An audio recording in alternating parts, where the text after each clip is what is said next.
የምናመላለሳቸው ኮንቴነሮች ከ300 እስከ 350 ሺህ አካባቢ ነው። የውጭ ባለሀብቶች ወይ ደግሞ የውጭ ብታመጣ አንድና ሁለቱ እንኳን ትልቆቹ ቢመጡ ሙሉ ለሙሉ ስራውን ሊቆጣጠሩት ወይ ሊወስዱት ስለሚችሉ ከዚህ አብዛኛው እዚህ ሀገር ፋይናንስ ለማግኘት ስትሄድ ኮላተራል ካላገኘ ስራ ማስኬጃ ገንዘብ ማግኘት በጣም አዳጋች ነው። የሂዝቦላህ አባላት እንደሆኑ የተጠረጠሩ 4 ግለሰቦች ስለመገደላቸው ተሰምቷል። የእስራኤል መከላከያ ኃይልም ቢሆን ጥቃቱን መፈጸሙን አረጋግጦ እርምጃው የተወሰደው ሲቪል የእስራኤል ዜጎችን ለመጠበቅ እንደሆነ ገልጿል። የፕሬዝዳንት ቮሎዶሚር ዜሌንስኪ አዲሱ ሐሳብ ዩክሬን ከአሜሪካ ጋር በማዕድን ዙሪያ ለመፈራረም እያደረገች ያለው እንቅስቃሴ ወደ አውሮፓ ህብረት ከመቀላቀል የሚያግድ ከሆነ ውሉን አንፈርምም የሚል ነው። በዓለም አቀፍ ደረጃ ላይ በጣም እየተሸጠ የሚገኘው የኢቪ ብራንድ BYD በኤሌክትሪክ ተሽከርካሪ ሽያጭ ውስጥ ዓለም አቀፍ መሪ ሆኗል። በአጠቃላይ አቅርቦት ውስጥ ከቴስላ ይበልጣል። የቻይናው መኪና አምራች ካምፓኒ በ2024 ዓ.ም ከ3,840,000 የኤሌክትሪክ ተሽከርካሪዎችን የሸጠ ሲሆን በ2025 ዓ.ም በበላይነቱ እንደሚቀጥል ይጠበቃል። ሰላም ጤና ይስጥልን ውድ ሀገሬ ቴሌቪዥን ተመልካቾች እንደምን አላችሁ? ከሀገሬ ቴሌቪዥን የዕለቱን መረጃዎች ይዘን ቀርበናል። ሙሴ ከበደ ነኝ። እስከ ፍጻሜው አብራችሁን ቆዩ። በቅድሚያም አበይት ወዳደረግናቸው ርዕሰ ጉዳዮች አመራለሁ። ያለ በቂ ዝግጅት የሎጂስቲክስ ዘርፉን ለውጭ ባለሀብቶች መክፈት እንደማይገባ የኢትዮጵያ የዕቃ አስተላላፊዎችና የመርከብ ወኪሎች ማህበር ገለጸ። እንደ ማህበሩ ገለጻ አሁን ላይ በሀገር ውስጥ ያለው ገበያ የውጭ ባለሀብቶችን ለማሳተፍ በቂ ያለመሆኑ ታውቋል። በሌላ በኩል የሀገር ውስጥ ኩባንያዎች እንዲጠናከሩ ባንኮች ለዘርፉ ትኩረት ሊሰጡት ይገባልም ተብሏል። በላዩን ፍሳ የሎጂስቲክስ ዘርፉን በዚህ ጊዜ ሙሉ በሙሉ ለውጭ ባለሀብቶች መክፈት አይገባም ሲል የኢትዮጵያ የዕቃ አስተላላፊዎችና የመርከብ ወኪሎች ማህበር አስታወቀ።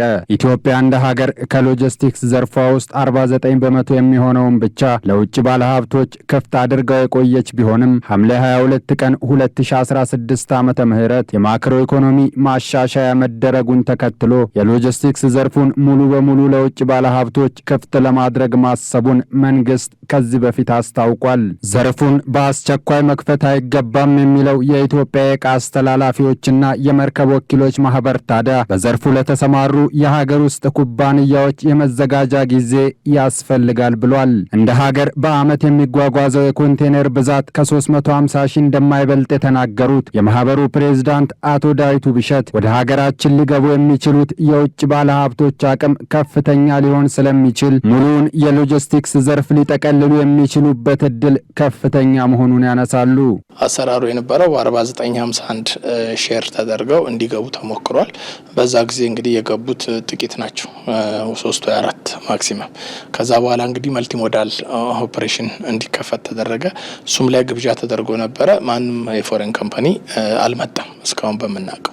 ያሉት በሙሉ ኢትዮጵያኖች ናቸው፣ በኢትዮጵያኖች ናቸው የሚሰሩት። ከዚህ በኋላ እንግዲህ ይሄ መልቲሞዳል ተሰርቶ ውጤቱ እስኪታይ ድረስ ወይ ደግሞ በዛ አገራችን ማድረግ ትችላለች የሚለው ነገር እስከሚመጣ በራስ መቻል እስኪመጣ ድረስ ትንሽ ጊዜ ይሰጠን ነው እንጂ ያልነው ሙሉ ለሙሉ አይከፈት የሚል ነገር የለንም። ምክንያቱም አገራችን አሁን በአሁኑ ሰዓት የምናመላለሳቸው ኮንቴነሮች ከ300 እስከ 350 ሺህ አካባቢ ነው። እንደነዚህ አይነቶቹን ገና ያላደገ በአመት ለማደግ የሚሄድበትን አይነት ቴክኖሎጂ ወር የሚሄድበትን አይነት ስራ ላይ የውጭ ባለሀብቶች ወይ ደግሞ የውጭ ብታመጣ አንድና ሁለቱ እንኳን ትልቆቹ ቢመጡ ሙሉ ለሙሉ ስራውን ሊቆጣጠሩት ወይ ሊወስዱት ስለሚችሉ ራሳችንን ትንሽ በአቅም ማስቻል በአንዳንድ ነገር መደገፍ በእውቀት በእንደዚህ አሁን ባልናቸው ነገሮች ማደግ ስላለብን ኢቭን ቢመጡ እንኳን አብረናቸው ለመስራትና አብረን ለመሄድ የምንችል አንድ አይነት ንባብ ሎጂስቲክስ የራሱ ቋንቋ አለው፣ የራሱ ሂደት አለውና እዛ ሂደት ውስጥ እንኳን ተገናኝተን ለመግባት ትንሽ እይታ ይደረግልን ነው እንጂ ሙሉ ለሙሉ እኛ አይምጡ የሚል ተቃውሞ የለንም።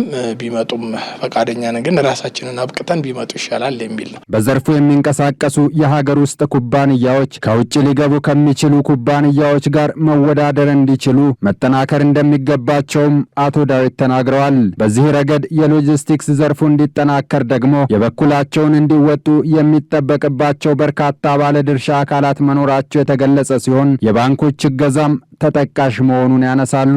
ሆኖም ባንኮች ለዘርፉ የሚሰጡት ትኩረት አናሳ መሆኑንና ማስያዣ መጠየቃቸው ፈታኝ መሆኑ ተገልጿል። የሀገራችን ባንኮችም እንግዲህ አሁን መንግስት በያዘው ፕራይቬታይዜሽን አንጻር የውጭ ባንኮችም ወደዚህ እየገቡ ነው። ውድድሩ እየሰፋ ነው። ስለዚህ አብዛኛው እዚህ ሀገር ፋይናንስ እንትን ለማግኘት ስትሄድ ኮላተራል ካላገኘ ስራ ማስኬጃ ገንዘብ ማግኘት በጣም አዳጋች ነው።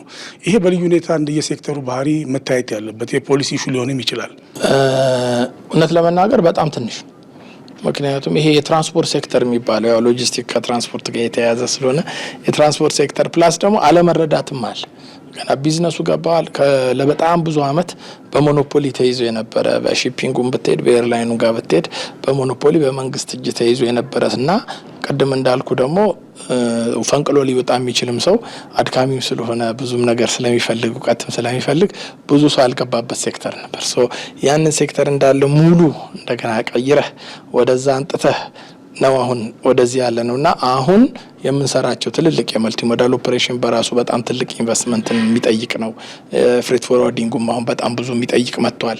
ለነዚህ የግድ ባንክ ከሌለ ስራ መስራት አንችልም። አሁን ባንኮችም እየተረዱት ይመጣሉ። መንግስት አቴንሽን ሲሰጠው የዚህን ጊዜ ባንኮችም ይህን ነገር አቬል ለማድረግ ስለሚመጡ አሁን የሚያስገባናቸውን የጠየቅናቸው ጥያቄዎች አሉ በበቂ ሁኔታ ይመልሱልናል ብለን እናስባለን እና አሁን አቴንሽን እየተሰጠው እየመጣ ነው። ግን ከበፊቱ በጣም አነሳ ነበር። የኢትዮጵያ የዕቃ አስተላላፊዎችና የመርከብ ወኪሎች ማህበር በሀገር ውስጥና ከሀገር ውጭ የሎጂስቲክስ ስራዎችን የሚሰሩ 95 አባላት እንዳሉት ተገልጿል። በአበባ አትክልትና ፍራፍሬ ዘርፍ የንግድ ትስስርን ለመፍጠር ያለመው 9ኛው ሆርቲፍሎራ ኤክስፖ በአዲስ አበባ ሚሊኒየም አዳራሽ በዛሬው ዕለት ተከፍቷል። ለ3 ቀናት የሚቆየው ይህ አውደ ርዕይ ከሀገር ውስጥና ከውጭ የተውጣጡ ከ130 በላይ ኩባንያዎችን ያሳትፋል ተብሎም ይጠበቃል። በኤክስፖ ላይ የተገኙት አምራችና ላኪዎችም የውጭ ምንዛሬን ጨምሮ የሎጂስቲክስ ስርዓት ፈተና እንደሆነባቸው ለጣቢያችን ገልጸዋል። አልተየ ኪዳኔ ተጨማሪውን አዘጋጅቷል። 9ኛው የሆርቲፍሎራ ኤክስፖ በዛሬው ዕለት በአዲስ አበባ ሚሊኒየም አዳራሽ ተከፍቷል። በዚህ ዝግጅት ላይ ከ130 በላይ የሚሆኑ ኩባንያዎች ተሳታፊ እንደሚሆኑ ተገልጿል። ይህ ዝግጅት በዋናነት የገበያ ትስስርን በማጉላት ረገድ ከፍተኛ ጠቀሜታ እንደሚኖረው ታምኖበታል። ዜዲኬ አበባ እርሻ ወደ 8-9 ቫራይቲ የሚሆኑ አሉት። እነዚህን 8-9 ቫራይቲዎች ወደ ማርኬት ይልካል። ማርኬት የሚልክበትም ሀገር ኔዘርላንድ ነው። እዛ ሄዶ ጨረታ ላይ ይሸጣል። ከዛ ከጨረታ መልስ ተርኖቨሩን እኛ እናገኛለን ማለት ነው። ይሄ ኤክስፖ ለዜዲኬ ምን ጥቅም አለው ካልከኝ፣ ይሄ ኤክስፖ ሲመጣ እኛ አሁን ለምሳሌ ማርኬት ዴስቲኔሽናችን አንድ ነው፣ ቀጥታ ኔዘርላንድ ነው እየላክን ያለን። ግን ይሄ መምጣት ብዙ አዳዲስ ባየሮች ስለሚመጡ እነዚህ ባየሮች ደግሞ ከኛ ጋር ኮንታክት ያደርጋሉ። የኛንም ማርኬት ዴስቲኔሽን ለማስፋት ይረዳናል ማለት ነው። ሆርቲፍሎራ የመጀመሪያችን አይደለም ስንገኝ፣ ግን በጣም ትልቅ የሆነ ጥቅም ነው ያለው ሆርቲፍሎራ እንደዚህ አይነት ኤግዚቢሽኖችን ማዘጋጀቱ በራሱ። ምክንያቱም እንደምታዩቸው የተለያዩ የውጭ ሀገር ኢንቨስተሮች፣ የሀገር ውስጥ ኢንቨስተሮች አሉና ከነሱ ጋር ያስተዋውቀናል። ሌሎች ደግሞ እንደኛ ደግሞ አምራች የሆኑ ድርጅቶች አሉ። ከነሱ ጋር የገበያ ልውውጥ ለማድረግ ይጠቅመናል።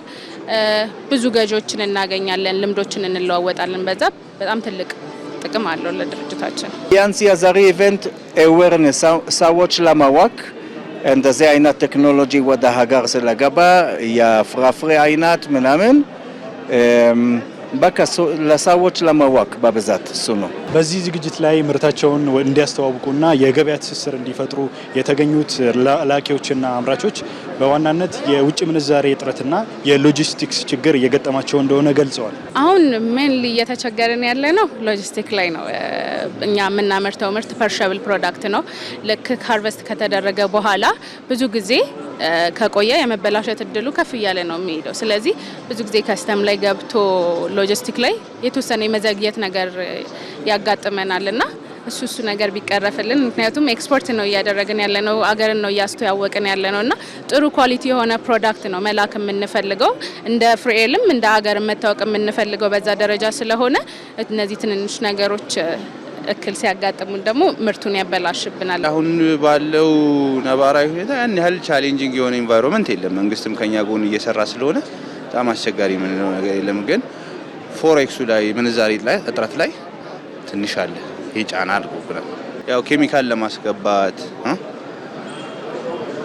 ማዳበሪያ ለማስገባት የተወሰኑ እክሎች ይገጥሙናል በዚህ ምክንያት። ይሄንን ደግሞ ያው ግብርና ሚኒስቴር ከመንግስት ጋር አብሮ እየሰራ ነው ሶሉሽን ፕሮቫይድ የሚያደርግ ይመስለኛል። ከቀረጥ ነጻ የሆኑ ደግሞ ብዙ አሁን ማሽነሪዎችን እኛ እርሻችን ትልቅ ነው፣ 10,000 ሄክታር መሬት ነው ያለን። ስለዚህ እዛ ላይ የምንፈልጋቸው ኢንፍራስትራክቸሮች አሉና ልክ ለነሱ የሚሆን ደግሞ የቀረጥ ነጻ መንግስት ቢፈቅድልን ትልቅ ጥቅም ነው ያለውና ግብርና ሚኒስቴር በበኩሉ የሆርቲካልቸር ዘርፉን ለማሻሻል የፖሊሲ ማሻሻያዎችን ጨምሮ የህግ ማዕቀፎችን እያሻሻለ እንደሆነ አስታውቋል። ፖሊሲዎቻችንን አፕዴት አድርገናል። ስትራቴጂዎችን ዴቨሎፕ እያደረግን ነው ያለነው። በአሁኑ ሰዓት እንደ ሀገር የምንመራበት የሆርቲካልቸር ልማት ወይንም የአትክልትና ፍራፍሬ ልማት አበባን ጨምሮ ማለት ነው የሱን ስትራቴጂ እውቀቱ አላቸው እና ይመለከታቸዋል የምንላቸውን ሴክተሮች በሙሉ በማሳተፍ እንደ ሀገር ለመጀመሪያ ጊዜ የሆርቲካልቸር ስትራቴጂን ማዘጋጀት ችለናል። የሆርቲካልቸርን ልማት በምናስብበት ጊዜ ያላቸው ሼልፍ ላይፍ እጅግ በጣም አነስተኛ ስለሆነ የተለያዩ የአግሮ ሎጂስቲኮችን እጅግ የሚፈልግ ሴክተር ነው። እነዚህን አግሮ ሎጂስቲኮች አሟልተን ጥራታቸው መጠናቸው ምንም ያህል ሳይቀንስና ሳይበከል ለሀገር ውስጥ ገበያም እንዲሁም ለውጭ ሊጓጓዙ የሚችሉባቸውን አግሮ ሎጂስቲኮች ልናሟላ የምንችልበትን በስትራቴጂው አካተናል። በጋዛ ዘመቻ እያካሄደች የምትገኘው እስራኤል በአንድ ሳምንት ውስጥ ለሁለተኛ ጊዜ በሊባኖሷ መዲና ቤይሩት ላይ ጥቃት ፈጽማለች። የሂዝቦላ አባላት በእስራኤል ላይ የሽብር ጥቃት መፈጸም በሚቻልበት ሁኔታ ዙሪያ ከሐማስ ጋር እየሰሩ ነው ያለችው እስራኤል ጥቃቷ በዚህ እንቅስቃሴ የተሳተፉ አባላትን ኢላማ ያደረገ መሆኑን ገልጻለች። የሊባኖስ መንግስትም ሉዓላዊነቴን ለማስከበር እሰራለሁ ብሏል። ሱባለው ጋሻው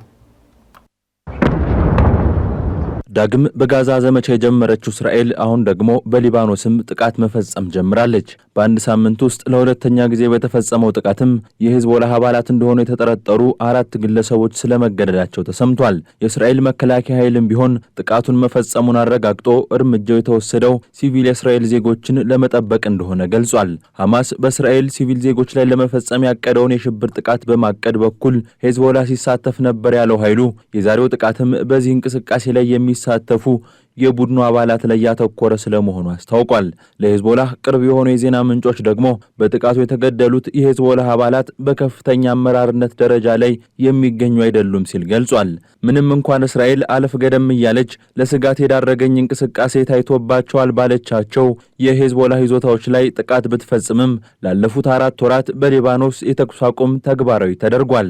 የአሁኑ የእስራኤል የዳይህ ጥቃት ግን የሊባኖሱ የተኩስ አቁም ስምምነት ሊጣስ የሚችልበት እድል አለ በሚል ጥያቄ እንዲነሳ ያደረገ ሆኗል። ባለፉት 4 ወራት በተኩስ አቁም ስምምነት ውስጥም ሆና እስራኤል በፈጸመችው ጥቃት ከ85 ያላነሱ ሰዎች ስለመገደላቸው የሊባኖስ ባለስልጣናት ተናግረዋል። ጉዳዩን አስመልክተው የተጠየቁትና ለዓመታት ሂዝቦላህን የመሩት ሐሰን ናስራላህ በእስራኤል ከተገደሉ በኋላ የቡድኑን የመሪነት ስልጣን የጨበጡት ናኢም ቃሲም መሰሉን የእስራኤል እንቅስቃሴ ቡድናቸው እንደማይቀበለው ብሎም እንደማይታገሰው ገልጸው ነበር። ይሁንና ይህ ዘገባ እስከተጠናቀረበት ጊዜ ድረስ ሂዝቦላ የሚወስደው አጸፋ ስለመኖሩ አለመኖሩ በግልጽ አላሳወቀም። ከተኩስ አቁም ስምምነቱ በኋላ በተካሄደው ምርጫ ድል ቀንቷቸው የሊባኖስ 14ኛው ፕሬዝዳንት የሆኑት ጆሴፍ አውን የእስራኤል ጥቃት ለኛ አደገኛ ማንቂያ ነው ብለዋል። የእስራኤል የማጥቃት አስተሳሰብ መቀጠሉ ከወዳጅ ሀገራት ጋር ሉዓላዊነታችንን በምናስከብርበት መንገድ ዙሪያ በአስቸኳይ ምክክር ማድረግ እንዳለብን የሚጠቁም ነው ብለዋል። የተኩስ አቁም ስምምነቱ ሲፈረም ለተፈጻሚነቱ ዋስትና ይሰጣሉ በሚል አሜሪካና ፈረንሳይ የስምምነቱ አካል ሆነዋል። በእርግጥ ከስምምነቱ መፈረም በኋላ በአሜሪካ የመንግስት ለውጥ ተካሂዷል። የአሁኑ የአሜሪካው ፕሬዝዳንት ዶናልድ ትራምፕም እስራኤል በሊባኖስ ይዞታዎች ላይ ጥቃት እንድትፈጽም አረንጓዴ ማብራታቸው ተሰምቷል። የእስራኤሉ ጠቅላይ ሚኒስትር ቤንያሚን ኔታንያሁም ከአርቡ ጥቃት በኋላ እስራኤል ለስጋት የሚዳርጋት ጉዳይ ካለ በሊባኖስ የትኛውም ክፍል ጥቃት ከመፈጸም ወደ ኋላ እንደማትል ነው የገለጹት። ይህ ጉዳይ ግን ፈረንሳይን የሚያስደስት አልሆነም። እስራኤል ከ4 ወራት በኋላ ለመጀመሪያ ጊዜ ባለፈው አርብ በቤይሩት ጥቃት መፈጸሟን ተከትሎ ድርጊቱ ተቀባይነት የለውም ስትል ፈረንሳይ ገልጻለች። የፈረንሳይ ቤተ መንግስትን የስልክ እጀታ አንስተው ወደ እስራኤል የደወሉት ፕሬዝዳንት ኢማኑኤል ማክሮንም ለቤንያሚን ኔታንያሁ የሊባኖሱን የተኩስ አቁም ስምምነት በአግባቡ አክብሮ የሚል መልእክት ማስተላለፋቸው ተሰምቷል። ይሁንና እስራኤል ከአቋሟ ነቅነቅ ያለች አትመስልም። አርብ ዕለት ከሊባኖስ ወደ እስራኤል ተተኩሷል የተባለለትንና ሂዝቦላህ ከደሙ ንጹህ ነኝ ሲል እጁን የታጠበበትን ሮኬት መነሻ ያደረገው የእስራኤል ጥቃትም ከአንድ ወደ 2 ሲሸጋገር ምን ያህል ይቀጥላል የሚለው ግን አለየለትም። የፖሊሲ ጥናት ባለሙያዋ ፊሊስ ቤሊስ እንደሚሉትም እስራኤል በሊባኖስ ጥቃት መፈጸሟን መቀጠል ብትፈልግ እንኳን አሜሪካና ፈረንሳይ እንቅስቃሴዋን እንድታቆም የሚያደርጓት አይመስልም። የሊባኖስ መንግስት ለሄዝቦላህ ቦታ የማትሰጥ ሊባኖስን እንዲሰራም የእስራኤል ዋነኛ ፍላጎት መሆኑን አስመልክቶም ባለሙያዋ ለአልጀዚራ ቃላቸውን ሰጥተዋል። ሌላው በጉዳዩ ዙሪያ አስተያየታቸውን የሰነዘሩት የአሜሪካ የመከላከያ ዩኒቨርሲቲ ፕሮፌሰሩ ዴቪድ ዴስሮቼስ የሄዝቦላህ ወታደራዊ አቅም መዳከሙና ከኢራን ድጋፍ የሚገኝበት ሶሪያ ውስጥ ይገኝ የነበረው የጦር ምድብ መውደሙ እስራኤል በቡድኑ ላይ ጥቃት መፈጸምን ጉዳት እንደሌለው ጉዳይ አድርጋ እንድትመለከተው አስችሏል ባይ ሆነዋል። ይሁንና እስራኤል መሰል ጥቃቶችን ቀጥላ ወደ ሙሉ ጦርነት ውስጥ ትገባለች የሚል ሐሳብ እንደሌላቸው የጠቆሙት ፕሮፌሰሩ አሜሪካና እስራኤል የሊባኖስ መንግስት ለሄዝቦላህ ቦታ በመንፈግ ከጦርነቱ በፊት ከነበረችው አንጻር የተለየች ሊባኖስን እንዲመራ ይፈልጋሉ ብለዋል። አሁን ላይ ወደ መካከለኛው ምስራቅ የሚያማትሩ አይኖች ከጋዛ በተጨማሪ የሊባኖስን ጉዳይም በጥርጣሬ መመልከታቸው ግን አልቀረም። ዩክሬን ከአሜሪካ ጋር በማዕድን ዙሪያ ለመፈራረም እያደረገች ያለው እንቅስቃሴ ወደ አውሮፓ ህብረት ከመቀላቀል የሚያግድ ከሆነ ውሉን አንፈርምም ሲሉ የዩክሬን ፕሬዝዳንት ቮሎዲሚር ዜሌንስኪ ተናግረዋል። ይህንን ተከትሎም ዩክሬን ከአሜሪካ ጋር ከተስማሙበት የማዕድን ስምምነት ወደ ኋላ ለማፈግፈግ እየሞከረች ነው ያሉት ፕሬዝዳንት ዶናልድ ትራምፕ ዜሌንስኪ ይህንን የሚያደርግ ከሆነ ከፍተኛ ችግር ይገጥመዋል ሲሉ አስጠንቅቀዋል። ደምሳው ሽፈራው Zelensky, by the way, I see he's trying to back out of the rare earth deal. አወዛጋቢው የአሜሪካው ፕሬዝዳንት ዶናልድ ትራምፕ ወደ ስምምነት እየመጣ የነበረው ከዩክሬን ጋር ያላቸው ግንኙነት ዳግም ሊሻክር እንደሚችል ጠቁመዋል። የዩክሬኑ አቻቸው ቮሎዲሚር ዜሌንስኪንም ሲያስጠነቅቁ ተደምጠዋል። ዶናልድ ትራምፕ ዜሌንስኪን ያስጠነቀቁት ከዚህ ቀደም አሜሪካና ዩክሬን በማዕድናት ጉዳይ አድርገውት ከነበረው ስምምነት ወደ ኋላ ለማፈግፈግ እየሞከረ ነው በሚል ምክንያት እንደሆነም ተነግሯል። አሜሪካ የትራምፕን ወደ ፕሬዝዳንትነት መምጣት ተከትሎ በዩክሬንና ሩሲያ ጦርነት ዙሪያ ስትከተለው የነበረውን ፖሊሲ ቀይራለች። ከመቀየርም አልፎ ጦርነቱ ከተጀመረበት ጊዜ አንስቶ አሜሪካ ለዩክሬን ያቀረበችውን ድጋፍ እንደ ብድር ተቆጥሮ እንዲመለስላት ዶናልድ ትራምፕ መጠየቃቸው ይታወሳል። ዩክሬን አስቀድሞ ስምምነቱን ለመፈራረም ፈቃደኝነቷን የገለጸችው ከሩሲያ ጋር እየተደረገ ያለውን ጦርነት በተኩስ አቁም አማካኝነት እንዲረግብ በሚል ቢሆንም ከተኩስ አቁሙ ተግባራዊ መደረግ በኋላ እንዲሁም ጦርነቱ እንዲያበቃ ከተደረገ በኋላ ዳግም በሩሲያ ወረራ እንደማይፈጸምባት አሜሪካ ዋስትና ትሰጠኛለች በሚል ነበር። ይሁን እንጂ አሜሪካ ከዩክሬን ጋር የማዕድን ስምምነቱን ብትፈራረምም እንኳን ሩሲያ ዳግም ወረራ ላለመፈጸሟ ዋስትና ልትሰጥ እንደማትችል ገልጻለች። ይህንን ተከትሎ ሳይሆን አይቀርም አገራቸው ከስምምነቱ የምታተርፈው ነገር ያለ ያልመሰላቸው ዜሌንስኪ አዲስ የመደራደሪያ ሐሳቦችን ይዘው ብቅ ያሉት ሲል ሜል ኦንላይን አስነብቧል። ሲኤንኤን ይህንኑ አስመልክቶ ይዞት በወጣው ዘገባ ስለ ስምምነቱ ለመነጋገር ጊዜው በጣም ገና ነው ሲሉ የዩክሬኑ ፕሬዝዳንት ቮሎዲሚር ዜሌንስኪ መናገራቸውን ገልጿል። ይሁን እንጂ አገራቸው ዩክሬን በአሜሪካ በኩል የቀረበውን የስምምነት ሰነድ ሙሉ በሙሉ ትቃወመዋለች ማለት እንዳልሆነ አሜሪካ ትረዳልኝ ማለታቸውንም አስነብቧል።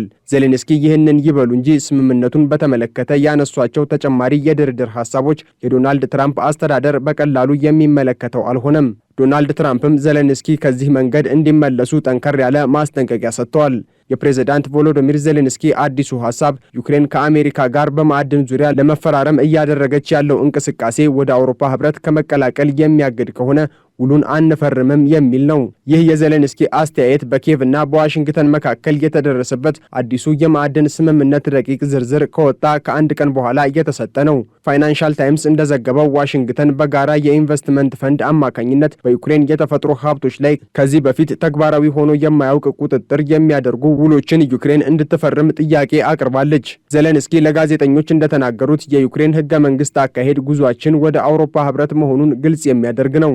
ዩክሬን ወደ አውሮፓ ህብረት እንድትገባ የሚያሰጋ ምንም ነገር ተቀባይነት የለውም ብለዋል። ዜሌንስኪ ስምምነቱን ምንም አይነት የህግ ማስፈራሪያዎች የሉትም፣ በስምምነቱ ዙሪያ በዩክሬን የሚገኙ ጠበቆችና የህግ ባለሙያዎች ሁሉንም የስምምነት ስሪቶች ማወዳደርና ግምገማውን መስጠት እንዳለባቸውም ተናግረዋል። አሜሪካ መጀመሪያ ላይ ስምምነቱን በየካቲት 10 ለመፈረም አቅዳ የነበረ ቢሆንም በዋይት ሃውስ በፕሬዝዳንት ዶናልድ ትራምፕና በዜሌንስኪ መካከል የጦፈ ውዝግብ ከተፈጠረ በኋላ ሂደቱ ዘግይቷል። መዘግየቱን ተከትሎ ደግሞ ለመፈረም ጫፍ ላይ ደርሶ የነበረው ስምምነት ላይ ተጨማሪ ጥያቄና ወደ ኋላ የማፈግፈግ አዝማሚያ ከዩክሬን በኩል እንዲታይ አድርጎታል። በዚህ ቅሬታ የተሰማቸው ዶናልድ ትራምፕም ዜሌንስኪ ከማዕድን ስምምነቱ ለማፈግፈግና ተግባራዊ ላለማድረግ እያፈገፈገ ነው ያሉ ሲሆን እየተባለ እንዳለው ዩክሬን ከስምምነቱ እንድትወጣ የሚያደርግ ከሆነ ለግንኙነታቸው ጥሩ እንደማይሆን አስጠንቅቀዋል። ዘለንስኪ ከአሜሪካ ጋር ድጋሚ ለመደራደር ፍላጎት እያሳየ ነው ያሉት ትራምፕ እንደ መደራደሪያነትም ዩክሬን የሰሜን አትላንቲክ ጦር ቃል ኪዳን ወይም ኔቶን እንድትቀላቀል ማድረግ የሚለውን ሐሳብ እንደያዙት ገልጸዋል። ይሁን እንጂ ይሄ በፍጹም ሊሆን የማይችል ነው። ራሱ ዘለንስኪም ቢሆን አገሩ ዩክሬን የኔቶ አባል ልትሆን እንደማትችል ያውቀዋል ሲሉ በፕሬዝዳንታዊ አውሮፕላን ውስጥ ከጋዜጠኞች ጋር ባደረጉት ቃለ ምልልስ ተናግረዋል።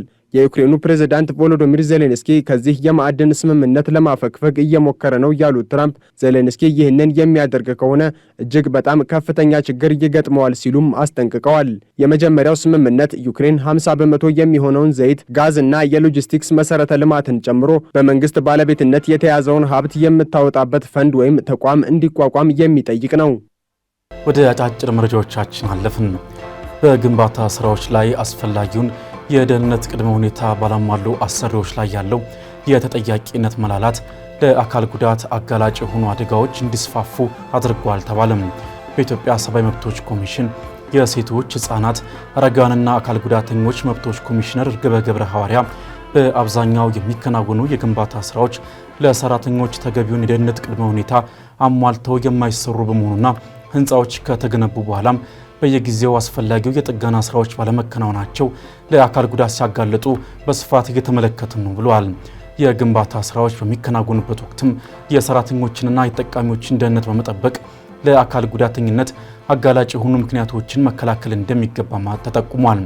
በግዴለሽነት የደህንነት መስፈርቶችን በመጣስ ጉዳት የሚያደርሱ የግንባታ አሰሪዎች ላይ ተገቢውን ተጠያቂነት ማረጋገጥ እንደሚገባም ኮሚሽነሩ አሳስበዋል። በተለይም ከቅርብ ጊዜያት ወዲህ በግንባታ ቦታዎች ላይ የሚደርሱ አደጋዎችን እየተበራከቱ መምጣቱም ይነሳል።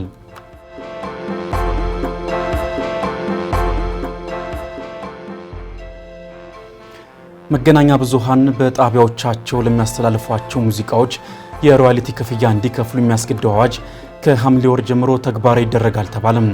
የሮያሊቲ ረቂቅ መመሪያው የሚመለከታቸው አካላትን ባሳተፈ መንገድ ተዘጋጅቶ የቀረበ መሆኑን የኢትዮጵያ አእምሯዊ ንብረት ባለስልጣን አስታውቋል። ረቂቅ መመሪያው ከ5 ወራት በኋላ ወደ ስራ እንደሚገባም የባለስልጣኑ ዋና ዳይሬክተር አቶ ወልዱ ይመስል ተናግረዋል።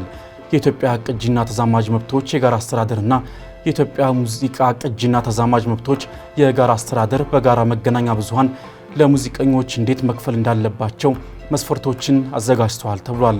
ከነዚህ መካከል የመገናኛ ብዙሃኑ የገቢ ምንጭ፣ በቀን ያስተላለፉት የሙዚቃ ብዛትና የስርጭት መጠን ይጠቀሳሉ። መመሪያው ተግባራዊ መሆን ሲጀምርም ሚዲያዎች በአንድ ሙዚቃ በሚቀመጥላቸው የገንዘብ መጠንና ጊዜ እንዲከፍሉ ያስገድዳል ተብሏል።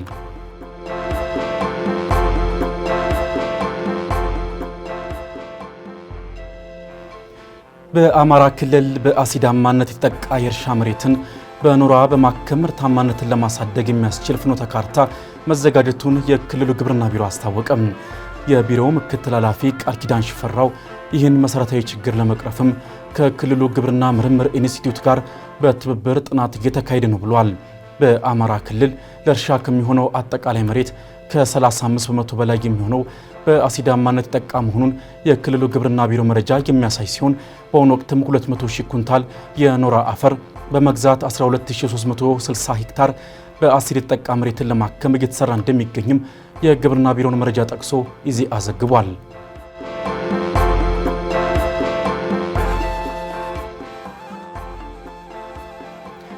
የህዝባዊ አመጽ ጥሪን ተከትሎ የዚምባብዌ መዲና ሐራሬ ውጥረት ነግሶባታል ተባለም። የዚምባብዌ ፕሬዝዳንት ኤመርሰን ምናንጋግዋ ከስልጣን እንዲወርዱ የሚጠይቅ ህዝባዊ አመጽ በተቃዋሚ ኃይሎች የተጠራ ሲሆን አመጹን በመስጋትም ዋና ዋና የንግድና ማህበራዊ እንቅስቃሴዎች ዝግ ሆኖ መቆየታቸው ተሰምቷል። የህዝባዊ ሰልፉ አስተባባሪ ብለስድ ጌዛ የዚምባብዌ ዜጎች ያለ ፍርሃት የመንግስት አስተዳደሩን ለመቀየር እንዲነሱ በጠየቁት መሰረት በዚምባብዌ መዲና ሐራሬ ውጥረት ነግሷል ተብሏል። ከፍተኛ ቁጥር ያለው የጸጥታ ኃይልም ሰልፈኞችን ለመበተን በዋና ዋና መንገዶች ላይ የታየ ሲሆን የሀገሪቱ ባለስልጣናት ማንኛውንም አመጽ አልታገስም ሲል አስታውቋል። ፕሬዚደንት ኤመርሰን እንደ አውሮፓውያን አቆጣጠር በ2017 የቀድሞውን መሪ ሮበርት ሙጋቤን በመፈንቅለ መንግስት ካወረዱ በኋላ ሀገሪቱን ሲመሩ ቆይተዋል። ይሁንና ስልጣንን ያላግባብ ይጠቀማሉ፣ እንዲሁም በሰላማዊ መንገድ ስልጣንን ለማስረከብ ፈቃደኛ አይደሉም የሚሉ ክሶች በተቃዋሚ ኃይሎች ዘንድ ይቀርብባቸዋል ሲል የዘገበው ቢቢሲ ነው።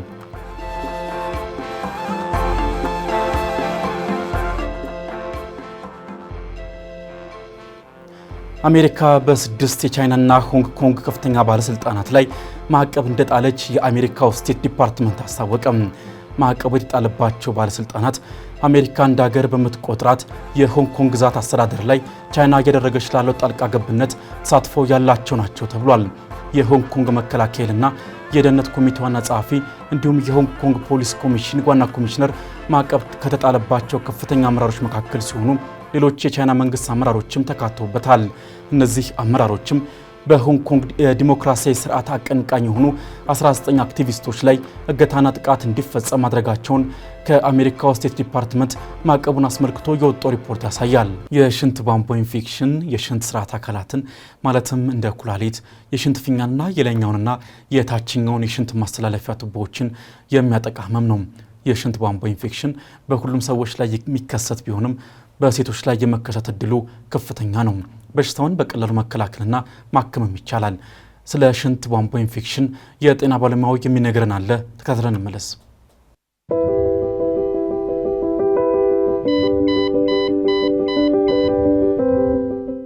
የሽንት ቧንቧ ኢንፌክሽን በሁሉም ሰዎች ላይ የሚከሰት ቢሆንም በሴቶች ላይ የመከሰት እድሉ ከፍተኛ ነው። በሽታውን በቀላሉ መከላከልና ማከም ይቻላል። በዛሬው የጤና አዳም ዳሰሳችን ስለ ሽንት ቧንቧ ኢንፌክሽን እና መከላከያ መንገዶቹ መረጃዎችን እናጋራችኋለን። በላይ ባይሳሴ ነኝ።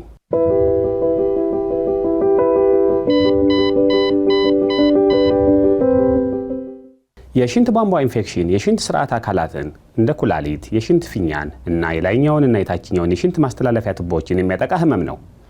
አብዛኞቹ ኢንፌክሽኖች የታችኛውን የሽንት ቧንቧዎችና የሽንት ፊኛን የሚያጠቃ ሲሆን ሴቶች ከወንዶች ይልቅ ለበሽታው በይበልጥ ተጋላጭ ናቸው። ኢንፌክሽኖች ከሽንት ፊኛ አልፈው ወደ ኩላሊት ከተሻገሩ አሳሳቢ የጤና እክል ያስከትላሉ። የሽንት ቧንቧ ኢንፌክሽን አልፎ አልፎ ምልክት ላያሳይ ቢችልም በአብዛኛው ግን ቀጥሎ የተጠቀሱትን ምልክቶች ያሳያል። በመጠን አነስተኛ ግን በተደጋጋሚ ሽንት መሽናት፣ ደመና የመሰለ የሽንት ቀለም፣ የሽንት ቀለም መቀየር፣ ያልተለመደና ጠንከር ያለ የሽንት ሽታ፣ ሴቶች ላይ ማህፀን አካባቢ የሚሰማ የመጫን ስሜት ወይም ወንዶች ብልታቸው አካባቢና የሽንት ፊኛ አካባቢ የሚሰማ ህመም ናቸው። የሽንት ቧንቧ ኢንፌክሽን የሚከሰተው ባክቴሪያ ወደ ሽንት ቧንቧ ገብቶ በሚራባበት ጊዜ ነው። በተፈጥሮ የብልት አቀማመጥ ምክንያትም ሴቶች ከወንዶች የበለጠ ለሽንት ቧንቧ ኢንፌክሽን ተጋላጭ ናቸው። ሴቶች ባላቸው የሰውነት አቀማመጥ ምክንያት በግብረ ስጋ ግንኙነት ወቅት በማህፀን ውስጥ በሚቀመጡ አንዳንድ የወሊድ መከላከያዎች እንዲሁም ሴቶች በሚያርጡበት ጊዜ ለሽንት ቧንቧ ኢንፌክሽን ከፍተኛ ተጋላጭ ይሆናሉ። ጤናማ ያልሆነ የሽንት ቧንቧ ኖሯቸው የሚወለዱ ህጻናት የሽንት ቧንቧ መደፈን በኩላሊት ጠጠር ምክንያት የበሽታ መከላከያ ስርዓት መጎዳት፣ ለምሳሌ በስኳር በሽታ ምክንያት ተፈጥሯዊው የበሽታ መከላከል ብቃት እንዲቀንስ በማድረግ ለኢንፌክሽኑ ተጋላጭ ያደርጋል። አርቲፊሻል የሽንት ቱቦ ወይም ካቴተር የሚጠቀሙ ታማሚዎች የሽንት ፊኛ ወይም ፕሮስቴት ወይም የኩላሊት ቀዶ ጥገና ማድረግ አጋላጭ መንስኤዎች ናቸው። የሽንት ቧንቧ ኢንፌክሽን ሲበረታ የሚያስከትለው ችግር ምንድን ነው? የታችኛው የሽንት ቧንቧ ኢንፌክሽን በአግባቡና በጊዜ ካልታከመ ከባድ የጤና ችግር ሊያስከትል ይችላል። ከሚያስከትላቸው የጤና ችግሮች መካከልም የሚከተሉት ይገኙበታል። ተደጋጋሚ ኢንፌክሽኖች፣ ከፍተኛ የሆነ የኩላሊት ኢንፌክሽንና መድከም፣ ነፍሰ ጡሮች ላይ ከተከሰተ ደግሞ የሚወለደው ህፃን መጠኑ ከሚገባው ያነሰ እንዲሆን ወይም ያለ ጊዜው እንዲወለድ ማድረግ፣ በተለይም ወደ ኩላሊት ከተዛመተ ለህይወት አስጊና እስከ ሞት ሊያደርስ ይችላል። የሽንት ቧንቧ ኢንፌክሽን መከላከያ መንገዶች ምንድን ናቸው? በቂ ውሃ መጠጣት ቶሎ ቶሎ እንዲሸኑ በማድረግ ባክቴሪያው ኢንፌክሽን ሳያመጣ ከሽንት ቧንቧ እንዲወርድ ያደርጋል። ከግብረ ስጋ ግንኙነት በኋላ መሽናትና የሽንት ቧንቧ አካባቢ ማጽዳት፣ በተደጋጋሚ የሽንት ቧንቧ ኢንፌክሽን የሚከሰት ከሆነና የወሊድ መከላከያ መንገዶችን መቀየር ካስፈለገ የህክምና ባለሙያ ማማከር፣ እንዲሁም ህመሙ ሳይጸና ከሐኪም ጋር መማከር እና በሐኪም የታዘዘን መድኃኒት በአግባቡ መውሰድ ይመከራል።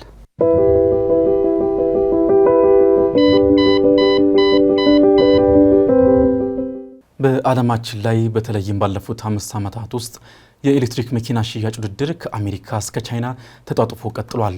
በዚህም ልዩ ልዩ ሞዴሎች ለሽያጭ እየቀረቡ ይገኛሉ። በዛሬው ሀገሬ ጋራዥ ጥንቅራችንም የአውቶሞቲቭ ባለሙያው በ2024/25 ከፍተኛ ሽያጭ ያስመዘገቡ የሚገኙትን ምርጥ 5 መኪኖችና ብራንዶችን እንዲያዘጋጅቷል። ወደ ዞን ለፍ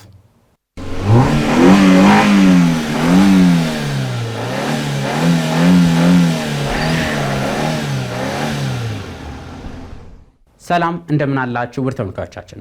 በዛሬው ዝግጅታችን በ2025 ዓ.ም ምርጥ 5 እየተሸጡ ከሚገኙ የተሽከርካሪዎች ላይ የተለያዩ መረጃዎችን ይዤላችሁ የቀረብኩት የአውቶሞቲቭ ባለሙያ አዶንያ ብርሃኔ። መልካም ቆይታ። አንደኛው በዓለም አቀፍ ደረጃ ላይ በጣም እየተሸጠ የሚገኘው የኢቪ ብራንድ BYD ነው። BYD በኤሌክትሪክ ተሽከርካሪ ሽያጭ ውስጥ ዓለም አቀፍ መሪ ሆኗል። በአጠቃላይ አቅርቦት ውስጥ ከቴስላ ይበልጣል። የቻይናው መኪና አምራች ካምፓኒ በ2024 ዓ.ም ከ3 ሚሊዮን 840 ሺህ የኤሌክትሪክ ተሽከርካሪዎችን የሸጠ ሲሆን በ2025 ዓ.ም በበላይነቱ እንደሚቀጥል ይጠበቃል። አንዳንድ የBYD ከፍተኛ ሽያጭ ያስመዘገቡ ሞዴሎች መካከል የመጀመሪያው BYD ሲል የሚባለው ነው። ይህ ተሽከርካሪ በ82.5 ኪሎዋት/አወር ባትሪ እና በአንድ ጊዜ ቻርጅ 570 ኪሎ ሜትር መጓዝ የሚችል ከቴስላ ሞዴል 3 ጋር ቀጥተኛ ተፎካካሪ የሆነ መኪና ነው። ሌላኛው ሞዴል ደግሞ BYD አቶ 3 ይባላል። በ60 ኪሎዋት/አወር ባትሪ የሚቀርብ ሲሆን ይህም በአንድ ጊዜ ቻርጅ ከ420 ኪሎ ሜትር በላይ የመጓዝ አቅም አለው። ይህም ታዋቂ ኤስዩቪ ሞዴላቸው ነው። ሌላኛው ደግሞ BYD ዶልፊን የምትባል ተሽከርካሪያቸው ነች። ይህ ተሽከርካሪ ለከተማ ውስጥ ተሳፋሪዎች ያለመ ሲሆን በ45 ኪሎዋት/አወር ባትሪ የቀረበ ሲሆን የተሽከርካሪ ቦዲ ታይፑም ሃችባክ የሚባል ነው። ሌላኛው የBYD ምርት የሆነው ደግሞ BYD ሃን ይባላል። የተሽከርካሪ ከ0-100 ኪሎ ሜትር በ4 ሰከንድ በታች የሚደርስ እና ባለ 2 ሞተር ኦል-ዊል ድራይቭ ሲስተም የሚጠቀም ፕሪሚየም የሆነ ሲዳን ተሽከርካሪያቸው ነው። የBYD ቁልፍ ጥቅም በባትሪ ቴክኖሎጂ ላይ ነው። በተለይ LFP ባትሪ ወይም ደግሞ ሊቲየም አየን ፎስፌት የሚባለው ባትሪያቸው ብሌድ ባትሪው ከባህላዊ የኤሌክትሪክ መኪና ባትሪ የበለጠ ደህንነትና ረዥም ጊዜና ቅልጥፍናን ይሰጣል። በሁለተኛ ደረጃ የምናገኘው ተሽከርካሪ ደግሞ ቴስላ ሞዴል ዋይ ይባላል። ይህ ተሽከርካሪ በጣም እየተሸጠ ከሚገኙ የኢቪ ሞዴሎች መካከል አንዱ ነው። ቴስላ ሞዴል ዋይ በዓለም አቀፍ ላይ በጣም ታዋቂው ኤስዩቪ መኪና እንደመሆኑ መጠን ከፍተኛ ሽያጭ እያስመዘገበ ቆይቷል። እንደ አውሮፓውያን አቆጣጠር በ2024 ዓ.ም ከ1.2 ሚሊዮን በላይ መኪኖችን ለገበያ የቀረበ ሲሆን ይህም በምርጥ አፈጻጸምነት ታይቷል። የቴስላ ሞዴል ዋይ ቁልፍ ባህሪያት ከ330 እስከ 500 ኪሎ ሜትር በአንድ ጊዜ ቻርጅ የመጓዝ አቅም ያለው ሲሆን እንደ ትሪም ሌቭሉ ልዩነት አለው። ፍጥነቱም ከ0-100 ኪሎ ሜትር በ3.7 ሰከንድ ውስጥ መድረስ ይችላል። ሙሉ በሙሉ ራሱን ማሽከርከር ከሚችሉ ፊቸሮች በተጨማሪ በከፊል ራስ ገዝ ማሽከርከር ስርዓቶችንም ያካትታል። ሰፊ የሆነ የውስጥ ክፍል ለአብዛኞቹ ተፎካካሪዎች የበለጠ የጭነት ቦታ፣ ይህም ተግባራዊ ምርጫ አድርጎታል። ሌላኛው ቴስላ ሞዴል ዋይ የላቀ ደግሞ ሶፍትዌር እና ጠንካራ የምርት ስምና እውቅና በተለይ በአሜሪካ፣ በአውሮፓ፣ በቻይና ላይ ታዋቂ እንዲሆን አስችሎታል። በሶስተኛ ደረጃ የምናገኘው ደግሞ ቴስላ ሞዴል 3 ይባላል። በጣም እየተሸጡ ከሚገኙ የቴስላ መኪኖች መካከል አንዱ ሲሆን ይህም ቦዲ ታይፑ ሲዳን ይባል ነው። ቴስላ ሞዴል 3 በኢቪ ሲዳን ውስጥ የሚመደብ ሲሆን በዋነኛ ተጫዋችነትም በኢቪ ገበያ ውስጥ ቆይቷል። በ2024 ከ800 ሺህ በላይ የሚጠጉ መኪኖችን ለገበያ ያቀረበ ሲሆን የዚህ ተሽከርካሪ ዋነኛ ጥቅሞቹም በአንድ ጊዜ ቻርጅ ከ491 እስከ 602 ኪሎ ሜትር መጓዝ የሚችል፣ ከዚህ በተጨማሪም ከ0 እስከ 100 ኪሎ ሜትር በሰዓት በ3.1 ሰከንድ ውስጥ መድረስ የሚችል፣ በቴክና ሶፍትዌር በምናይበት ጊዜ ደግሞ አውቶ ፓይለት እንዲሁም በውስጡ ባለው ባለ 15 ኢንች ስክሪን ጋር አብሮ የሚቀርብ ነው። ይህ በዓለም አቀፍ ዙሪያ ከፍተኛ ምርጫ ያደርገዋል። በአራተኛ ደረጃ የምናገኘው ደግሞ ውሊንግ ሁንኳንግ ሚኒ ኢቪ የሚባል ነው። ይህም ተሽከርካሪ የበጀት ተስማሚ የሆነ የከተማ ኢቪ የከተማው ንጉስ በመባል ይታወቃል። በሲያክ ጄም እና ውሊንግ መካከል በጥምረት የሚመረተው ውሊንግ ሁንኳንግ ሚኒ ኢቪ የቻይናው ከፍተኛ የሽያጭ ተሽከርካሪ ሲሆን ዋጋውን $6,000 በታች ሆኖ ቆይቷል። እንደ አውሮፓውያን አቆጣጠር በ2024 ዓ.ም ከ688,000 በላይ መኪኖችንም አስረክቧል። ይህም ተመጣጣኝ ኢቪ እንደ ማበረታታት ይታያል። የተሽከርካሪ በአንድ ጊዜ ቻርጅ ከ120 እስከ 170 ኪሎ ሜትር መጓዝ የሚችል፣ ከፍተኛ ፍጥነቱም በ100 ኪሎ ሜትር በሰዓት መጓዝ የሚችል ሲሆን እዚህ ተሽከርካሪ ላይ የተገጠመለት ባትሪ በምናይበት ጊዜ በ9.2 እስከ 13.8 ኪሎዋት አወር ሊቲየም አየን ባትሪ በአቅሙ አነስ ያለ ባትሪ ቢሆንም ሚኒ ኢቪ በውጭ ቆጣቢነቱና በተግባራዊነቱ በከተሞች ለመጓጓዝ የላቀ ነው ተብሏል። ይህም በዓለም አቀፍ ደረጃ በጣም ተደራሽ ከሆኑ ኢቪዎች መካከል አንዱ ያደርገዋል። በአምስተኛ ደረጃ የምናገኘው ደግሞ የሊ አውቶሞቢል መኪኖች ናቸው። እነዚህ መኪኖች የቅንጦትና ረጅም ርቀት መጓዝ የሚችሉ የሃይብሪድ መኪኖች ናቸው። ሊ አውቶ የሃይብሪድ መኪኖች ላይ ያተኮረ ሲሆን ትልልቅ ኤስዩቪ መኪኖችን ከቤንዚን ሞተሩ ጋር አንድ ላይ ያቀርባል። በጣም የተሸጡ ከሚገኙ ሞዴሎቹ መካከል የመጀመሪያው ኤልአይ ኤል7 የቅንጦት ኤስዩቪ በከፍተኛ ርቀቱ በአንድ ጊዜ ከ1300 ኪሎ ሜትር በላይ መጓዝ የሚያስችለው ባለ 42 ኪሎዋት አወር ሊቲየም አየን ባትሪ ተጨማሪ ደግሞ በነዳጅ የሚሰራ ሞተሩ ጋር ቀርቧል። ሌላኛው ኤልአይ ኤል9 ፉል ሳይዝ ኤስዩቪ መኪናቸው ሲሆን በከፍተኛ ደረጃ ራሱን በራሱ የማሽከርከር ባህሪያት ጋር የቀረበ ነው። ከዚህ በተጨማሪ ደግሞ ሌላኛው ሞዴላቸው ኤልአይ ኤል8 ይባላል።